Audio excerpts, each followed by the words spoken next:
How many people in this world go from being a secretary to the Secretary of State for External Affairs? I'll bet not many. But Flora MacDonald did it. Flora was a pioneer in so many ways.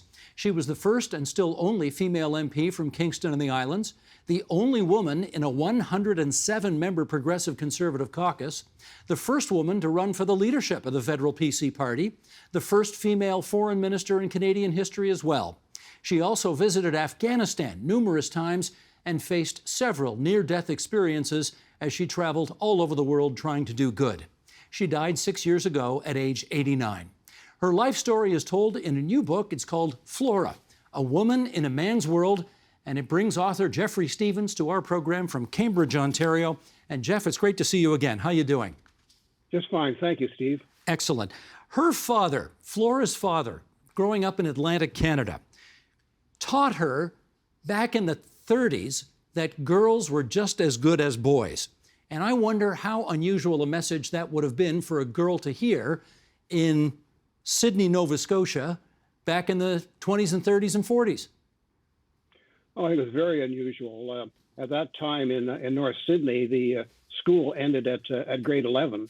And at that point, boys were expected to, if they had the money, to go on to university or college. The girls were expected to either become secretaries or nurses or school teachers. There was not a whole lot of money in Cape Breton in those days. In fact, there was very little. And if families did have any money, they went to the education of their sons, not their daughters. And as Flora's family were told not to worry about her. She'd be married before they knew it. Well, she wasn't, in fact, and she went to secretarial school. No, she never did marry. She did go to secretarial school, never went to university, eventually got a job at the national headquarters of the Progressive Conservative Party. What did she do there? Well, she started as basically a secretary to the national director, who usually wasn't very much around the premises. But she, over time, basically was running the headquarters. I mean, she was the one that everybody turned to. They had a series of a succession of national directors who were largely absentee directors, or if they were around, didn't pay all that much attention to the party organization. And so she effectively was running the party headquarters, at least. And despite that, she seemed to have a pretty terrible relationship with the conservative leader of the day, John Diefenbaker. How come? Well, I think she liked him at the beginning. In fact, she was very excited when she started, because that was just before the 1957 election, when the Conservatives ousted the Liberals after 22 years and became a minority Conservative government. And she was quite almost delirious about Diefenbaker and excited by him, and was for the first few years. And then Diefenbaker, I think, became more enamored of the power that he had, became more distant and more paranoid and perhaps dictatorial. And she turned away from him and became very concerned about his leadership. In 1972, I guess we should hasten to add, she wasn't the first MacDonald to become the MP for Kingston. That would be Sir John A. But she was another MacDonald, and she was the only woman, boy, the cover of your book, well, we'll get to that picture later. She's the only woman in a 107-member PC caucus. And just 4 years after that, she finds herself running for the leadership of the party. And here she is at the 1976 Leadership Convention in Ottawa. Sheldon, roll it if you would. I would like to thank His Worship David Crombie, Mayor of Toronto, for having done me the honour of placing my name in nomination.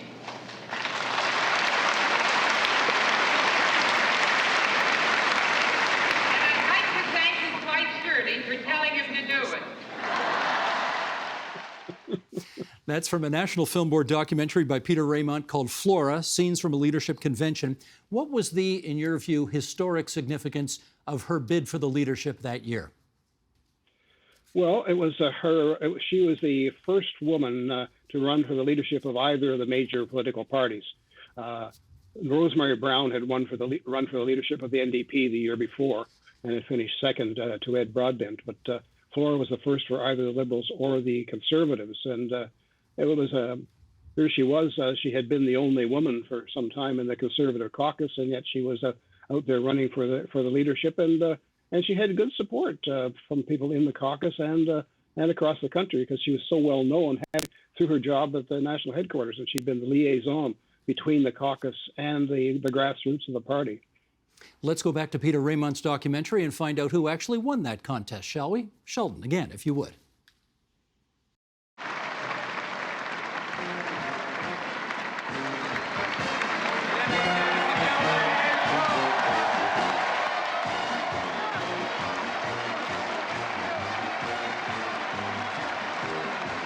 Ottawa, February 22nd, 1976.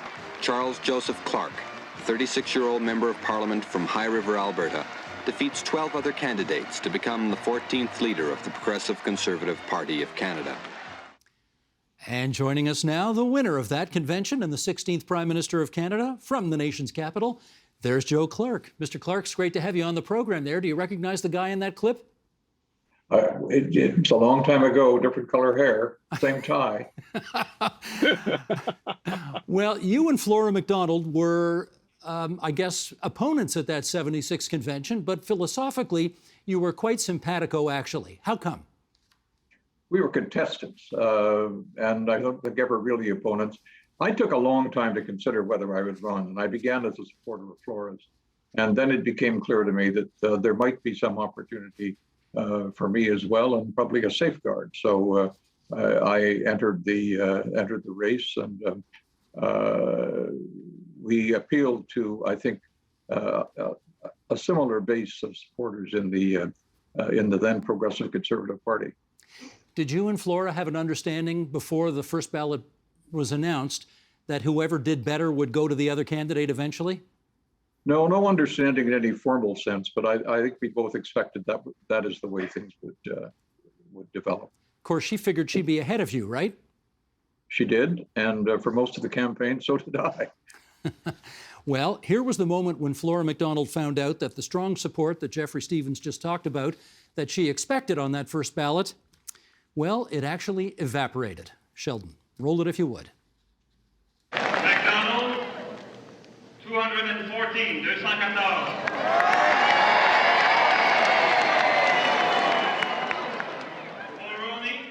I just thought somehow that my windpipe had been cut. I wondered if I was still breathing. And about 3 minutes later, I realized I must still be breathing because I was still alive. Obviously, there was momentary shock. 86, 86.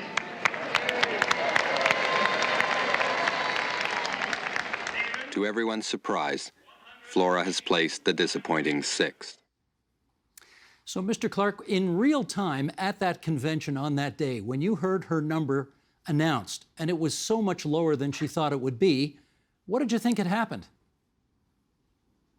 I frankly wasn't considering her position. I was more surprised by mine than I was by hers. And my thoughts then were, what would I do to go on to win? Flora had very strong support both in the party and I think in the caucus. And I think in a sense she was a casualty of her time. She paid a price to be the first, and she was the first in a time when women were not expected to run for the leadership, let alone to win the leadership of parties. And I think that's important to bear in mind. Jeff, it became known as the Flora Syndrome. Why don't you tell us what that means? Well, the Flora Syndrome it means that a lot of people who had pledged themselves to support a candidate in the end did not.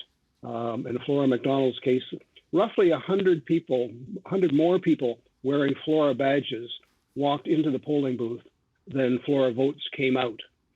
Somewhere in that transition, roughly 100 delegates' votes were lost. Her people were expecting her to be in the mid 300s, and she came in the low 200s. Her assessment, well, let's put it this way, the popular assessment at the time, the conventional assessment, was that men simply couldn't vote for a woman to be the leader of the party. Flora's assessment was somewhat different. She said she thought the problem was the women. That women voters felt that it was just too radical. It was further than they could go. They they thought they had to support men. They had voted conservative as their husbands wanted for a long time, and they were trying to stick with the way they had come with their husbands. And it just that was her analysis, and I think it's probably right. In some of the interviews that were done afterwards, there are a lot of women who sort of liked Flora, wished her well, would have been really happy if she had won, but weren't quite prepared to vote for her. It was too early. They weren't ready. Women in particular weren't ready for a woman leader of the party. That's the Flora Syndrome. Well, that was 1976, and then 3 years later was actually a very big year in the history of the Conservative Party, Progressive Conservative Party. The party won its first election since 1962. Joe Clark became the prime minister, youngest ever, 39 years old, and John Diefenbaker died. And Mr. Clark, I want you, if you would, to finish a story that I will start for you, which is in the book. You and Flora are talking at Mr. Diefenbaker's funeral, and there's a bomb scare. And apparently the officials come up to you and say, you got to make the decision. We either clear the building right now or we go on with it. Do you remember what you said? I certainly do. I looked around the room to determine who might be planting a bomb. I looked at the Liberal members of Parliament. I looked at the Senate. I looked at all those people who were the likely suspects. And I assumed the only person who might have planted the bomb in a room like that would be John Diefenbaker. He was in no condition to do that. So I decided we would take the chance. And the funeral went ahead as scheduled. And the funeral went ahead as scheduled. Very good. Now, as the cover of Jeff's book shows, she was the only woman in your cabinet in 1979, and you gave her a big job, Secretary of State for External Affairs, basically what we call the foreign minister today. Why did you give her that job? Because she'd proven herself. Not only had she proven herself as a parliamentarian, as a contestant, but she probably knew more about the world, even at that time, in terms of actually having been there, having understood the dynamics that make other societies work than almost anyone else in the caucus. And she had great capacity. She demonstrated that in other portfolios she held. She was firm, but not pushy. She got along with male colleagues and with others. By and large, with some notable exceptions, she got along with the officials in the very accomplished Department of External Affairs.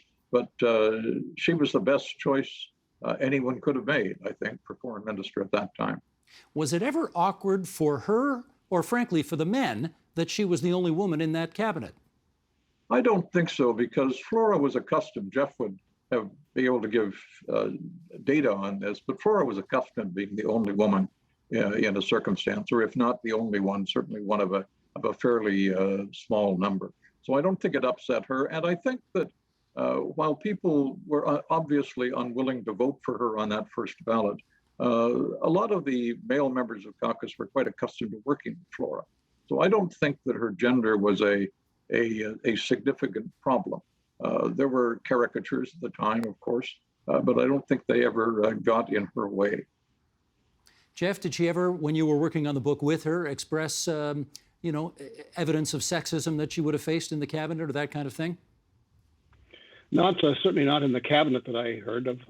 There was some curiosity, I would say, about her when she was first elected, and she was the only woman in the caucus. And later on, she and one of the women from headquarters did some training of conservative members of parliament on how to try to attract the women's vote, and how to approach women at the door if they're knocking on them, and so on, and shake the woman's hand, ask the woman for her opinion, ask her how she's going to vote. Don't assume she's going to vote the way her husband, who's standing next to her, is going to vote, and that sort of thing. And then there was a funny scene just at the end of that, and George Hees, one of the old guard in the caucus, stood up and said, "Flora, you girls have done a great job." Flora said, "Girls, what can you do but laugh?" It was George. It wasn't, you couldn't take that too seriously, but that was sort of the attitude in the caucus. These girls do good things. Well, her two biggest files on her desk when she was foreign minister were the so-called boat people, the refugees fleeing the chaos of Southeast Asia, and the American hostages being held in Iran. So let's talk about that. Jeff, the hostage crisis. What role did she have in hiding those 6 Americans in Canadian residences in Tehran, Iran? Well, she got the call from the department to please come to her office quickly on a Friday morning. She was at home in Ottawa, and she went down to the department and I guess her office in the center block, and the officials were gathered there. They told her that they had this message from Tehran that there were at that point 5 Americans who had come looking for shelter through the auspices of John Sheardown, who was the commercial attaché there, and the number 2, I guess, in the embassy, who was a tennis partner of one of these people. And later a 6th one came along. There were 6 of them, and they were sheltered in the Sheardown house and in Ken Taylor, the ambassador's home. And she was given this information, and her immediate instinct was that we have to look after them, have to protect them, but I've got to talk to the Prime Minister. And so she went into the House of Commons. It was a Friday morning. We were seatmates, and she said to Mr. Clark, can I see you for a moment after, stay behind for a moment after the question period, I have something to tell you. And she told Mr. Clark what had happened, and he agreed very quickly that yes, they had to. That was a recommendation of the department. Yes, they had to shelter these people and look after them, do what they could, keep them safe until they could get them out. Mr. Clark, would you rate her performance during the course of all of that?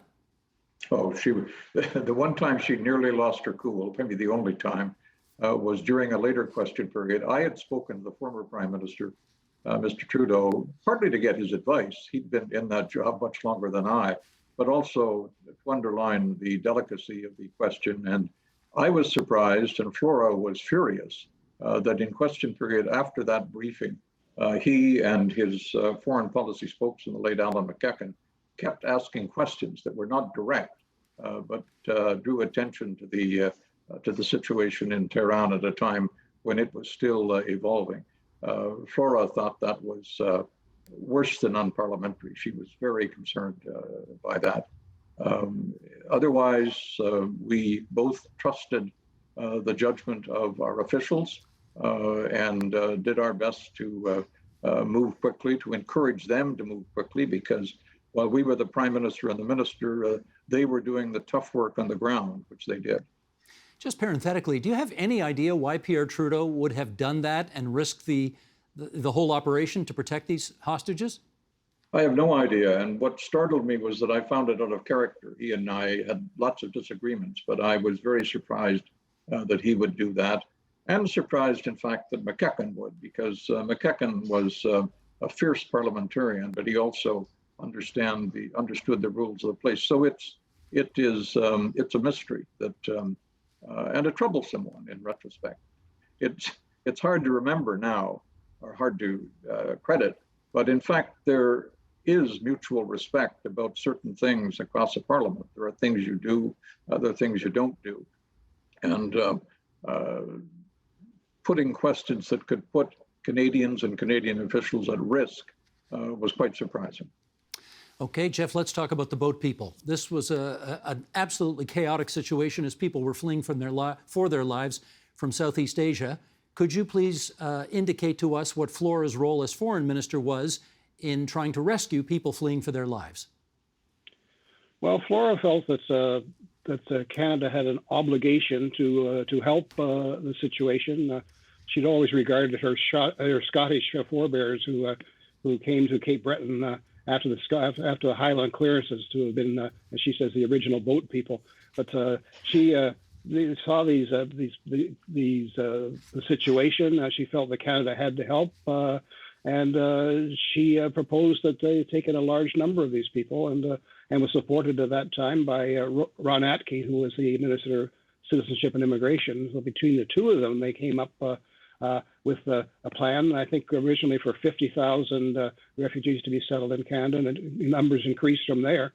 And I think the most interesting thing was that they devised this program, and the Clark government devised this program of basically getting the Canadian people to participate in the scheme, and Canadians who would take in these refugees and encourage that. So they brought them into the country and were settled with Canadians and various parts of the country, and were integrated very successfully on the whole in the country. And there's a group of Vietnamese organizations now which are still immensely grateful to Flora and to Joe Clark for the the work that they did in bringing these people into the country and getting them settled. They saved their lives of many thousands of people in the process.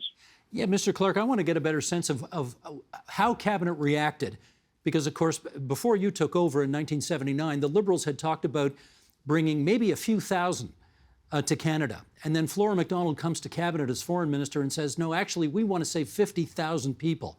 How did Cabinet take that? Well, just a slight correction of history, and I don't want to be one to take any pressure off the Liberals. But the fact is that the private sponsorship program came as a result of an intense parliamentary discussion, all parties, but introduced by the late Bob Andrus, who was the Liberal Minister of Immigration. And he was followed by Bud Cullen. And one of the first things Cullen did after that election was go to Ron Atke and say, look, here is what's going on and we can do better. And Ron and Flora were the principal drivers on all that. I have to say that in many cases, the unsung heroes on the Canadian side in that were members of the Canadian Public Service, starting with the Deputy Minister, the late Jack Mannion. I remember as Ron was coming to brief the Cabinet, the late Jack Mannion showed him the page proofs of Irving Abell's book, None is Too Many, about Canada's shameful performance in not accepting Jews during the under siege from Nazi Germany. And he posed to Ron the question, what do you want to be remembered for in history? Ron brought that to Cabinet. It was impressive. It had its effect.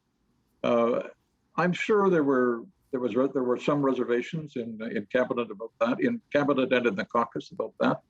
I was surprised, I have to say, and I should have known better, at our peak in that period of bringing refugees from Indochina. We never had more than 49% support of Canadian public opinion. That isn't to say the 51 were opposed, but they were not supporters. They had reservation. So this was a classic case of government-wide leadership, really driven by Ron and by Flora and by some senior officials. It was a classic case of all-out cooperation between elected officials and public servants. How often does that happen? Well, too rarely. Quite a bit, in fact. Not always in the flash of publicity. And I think one of the factors was that immigration officials who were dealing with people stranded at sea did not have to follow, no one knew exactly what they were doing. So they weren't bound by some precise reading of the rules. They were told, and they did, that they had to act on their own best judgment. And they did that, and some of them heroically. And it's a great credit and a great model for the way political leaders and public services should work together. It was also, though, Steve, another time. It was when your medium, for example, when the nature of television and journalism generally allowed more latitude for both initiatives to be taken and, if I may so, mistakes to be made in public life. And that had bad consequences sometimes, but it had great consequences in terms of the boat people. Jeff, I'm going to do a little fast forwarding here to make sure we get the whole story told in the time that we have. Of course, 1980, there's another election. Pierre Trudeau comes back in, majority government. But then Brian Mulroney comes in 1984, wins a very large majority, and biggest ever, actually. And Flora is Employment and Immigration Minister. Doesn't have, you tell us, quite as good a relationship with Brian Mulroney as she did with Joe Clark. But then the big shock, 1988, the free trade election, she runs and loses her own seat. How did she take that defeat? Badly. She, very, very upset. Couldn't understand what had happened. She had won pretty easily in previous elections, and she thought that it wasn't. The Mulroney government at that time, they'd had the huge majority in the first time around in 1984, and then 1988 was the free trade election, and there was the general consensus was that free trade had done in a number of cabinet ministers, including Flora and Ray Natishin in Saskatoon and some others. Flora's own assessment was it wasn't just that; it was also problems of negotiations with the public sector, the federal employee unions of various sorts, because there were a lot of employees in Kingston working in one way or another for the federal government, employees at the prisons, universities, colleges. She said some thousands of people there who were within the broad scope of civil servants and who were very annoyed at the government and the Treasury Board because the wage negotiations had gone on and had not been settled. And she felt that was more of an issue in her case than free trade. And also she said she'd been there for 16 years at that point, and people were getting tired of her. And she thought that, and she said maybe it was time. And she said, in retrospect, it was probably the best thing that could have happened because it opened new doors later for a totally different life. And she's had her best years.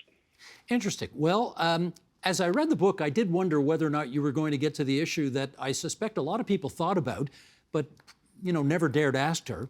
And that was, well, she admitted to you, quote, "Married bliss is not for me. She liked traveling with men, but only if she could send them home to their wives after she was done traveling with them."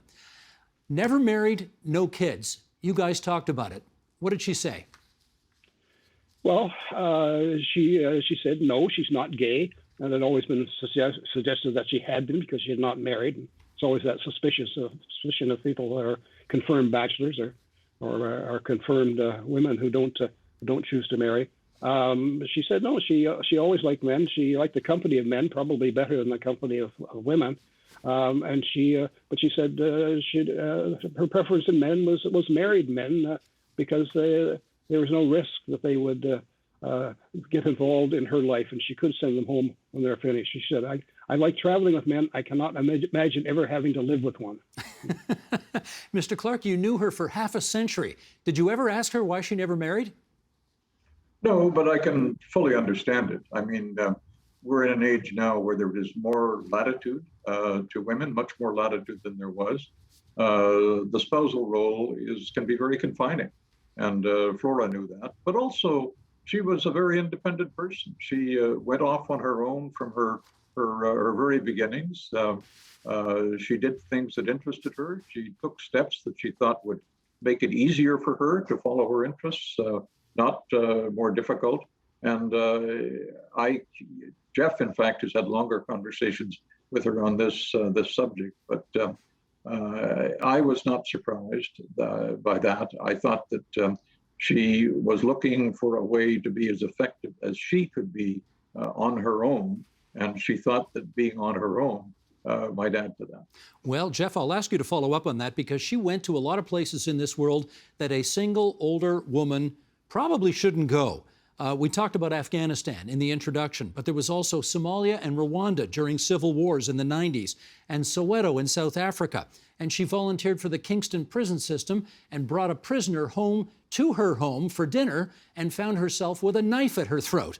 What do you think accounted for this, seeming need to have these brushes with danger all the time?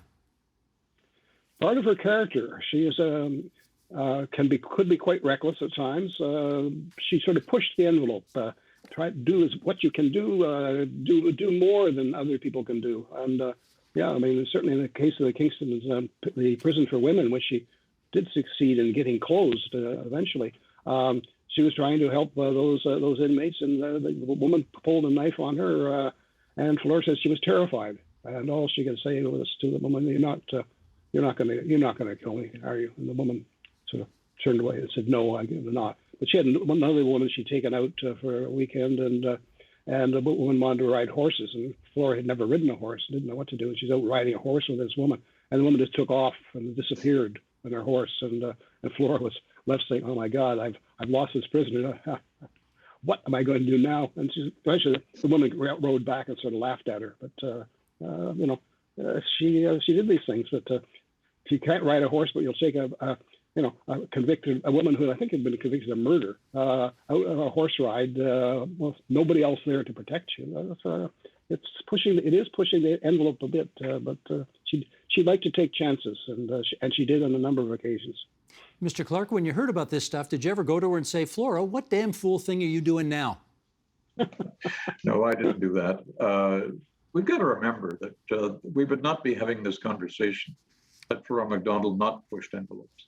And it's still difficult, but it was almost rare then. Not rare. There were some other women in their fields who did that. But we underestimate, I think, in retrospect, how confining the traditional roles for women were, even in that relatively recent time. And Flora was certainly on the cutting edge of that, but she was also part of a time when more women more successfully were asserting their independence. And yes, I absolutely agree with Jeff that there was a recklessness to her. It was more evident in her later life, I think, than it was in her earlier life. Now, that may have been because in her later life, she was in more dangerous and more uncertain places, and she was more on her own. But I think that the bottom line here is we would not be having this conversation if Flora MacDonald were bound by sort of conventional thinking and conventional constraints. In which case, Jeff, just finally, what did the world lose when Flora MacDonald died?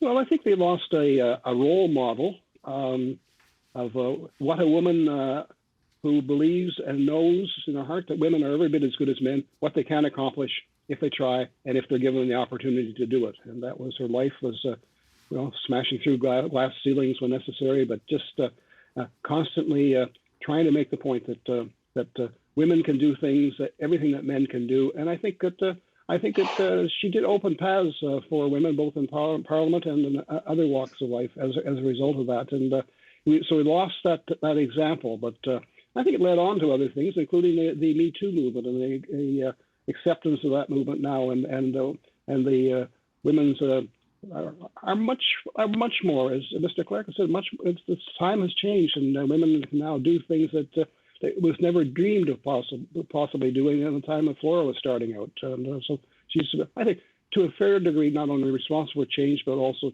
responsible for a change in the public's perception of the role of women in Canada. Well, we are happy to remind people the book is called Flora, A Woman in a Man's World, and we're delighted that it has brought author Geoffrey Stevens and the former Prime Minister of Canada, Joe Clark, to our airwaves tonight. Gentlemen, thank you so much for this look back at an extraordinary woman. Thank you. Thank you, Steve. The Agenda with Steve Paikin is made possible through generous philanthropic contributions from viewers like you. Thank you for supporting TVO's journalism.